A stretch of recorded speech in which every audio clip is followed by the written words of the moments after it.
house and feed these people. When Joyce Tarnow retired in 2004, she told a local newspaper that she had tried to get as many people sterilized as are in my way. She also restated her views on foreign aid, saying that the United States should help those countries that can prosper, but let the others wither on the vine. Citing Haiti as an example, Tarnow said that the Haitian people should be made to stew in their own juices because they had destroyed their environment. In order to really understand the role money plays in the eugenics movement, it is important to keep in mind that its original mission was not to make a profit, but to eliminate a group of people that the elite saw as a financial burden because of things like welfare, crime, taxes, and so forth. And when you look at the wealthy individuals and corporations that fund the modern eugenics movement, you see that this has not really changed. You also see that these people are willing to pay out big money to those who can carry out their agenda. And when Planned Parenthood figured this out, they volunteered for the job. The result is that money has been poured into this organization to the point that Planned Parenthood is now a $1 billion multinational corporation that operates the largest chain of abortion clinics and birth control facilities in America. While much of Planned Parenthood's financial success has been because of donations from these wealthy individuals and large corporations, it has also raked in billions from you and me. In 2006 alone, despite having made over $60 million in profit, Planned Parenthood received about $350 million from the U.S. government. And in 2009, Planned Parenthood will receive approximately $1 million every single day from the American taxpayer. That's $1 million every 24 hours. That comes directly out of your paycheck and mine. Now, what you may find interesting is how your money is being spent. To give you just one example, we're going to show you part of a website that Planned Parenthood launched in 2008 called TakeCareDownThere.com. The clip is titled, "I Didn't Spew." And I warn you, many of you are going to find it highly offensive. And you're going to find it especially inappropriate for children, despite the fact that is exactly who Planned Parenthood created it for. As you watch this piece, remember, you helped pay for it.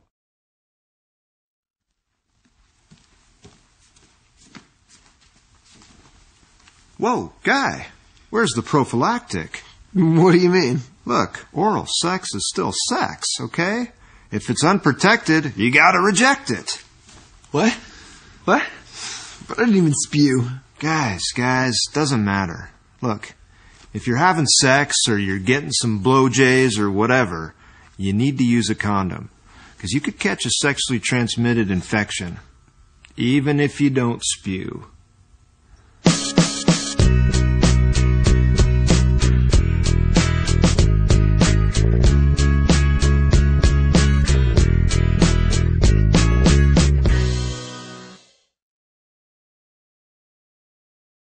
Now, does this clip say anything about how Planned Parenthood sees African Americans? You'll have to judge that for yourself. But there's no doubt that if this same video had been made by a bunch of white supremacists or the Ku Klux Klan or some neo-Nazi group, we would all understand the symbolic message behind it. In 2007, Live Action Films of California conducted an undercover investigation of Planned Parenthood offices in several states. Under the direction of the organization's president, Lila Rose, the goal of the project was to determine whether Planned Parenthood officials would accept financial donations on the condition that the money would only be used to eliminate African Americans. The following clips are from the actual recordings of those conversations. When I underwrite abortion, does that apply to minorities too? If you specifically want it to underwrite an abortion for a minority person, you can target it that way. You can specify that that's how you want it spent. Okay, yeah, because there's definitely way too many black people in Ohio, so I'm just trying to do my part. Okay, whatever. Well, blacks especially need abortions too, so that's what I'm trying to do. Well, for whatever reason, we'll accept the money. So the abortion could be, I could give money specifically for a black baby. That'd be the purpose. Yeah, absolutely. If you wanted to designate that you wanted your gift to be used to help an African-American woman in need, then we would certainly make sure that gift was earmarked specifically for that Great, because I really face trouble with affirmative action, and I don't want my kids being disadvantaged, against black kids. I just had a baby. I want to put it in his name, Absolutely. So that's definitely possible. Oh, always. So would it be possible for me to donate that money specifically for these minority groups so that they could have access to abortions? Yes, it would be. Wonderful. And could I specify that abortion be done, or those abortions be done for a particular minority group, or how does that work? If you wish, you can. Okay. So for example, the black community in Tulsa, because I have connections with that, would it be possible to give the money specifically for that? You sure can. Wonderful. Great. So can I give you my credit card number?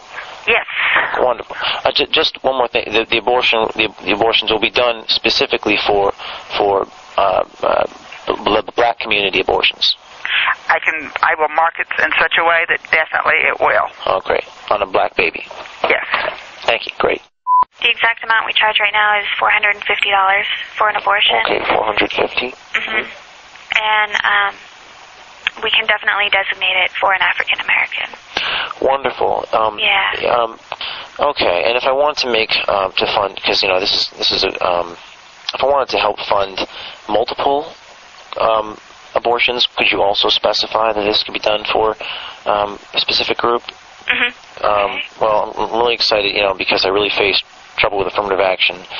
I don't want my kids to be disadvantaged, against blacks in college, and the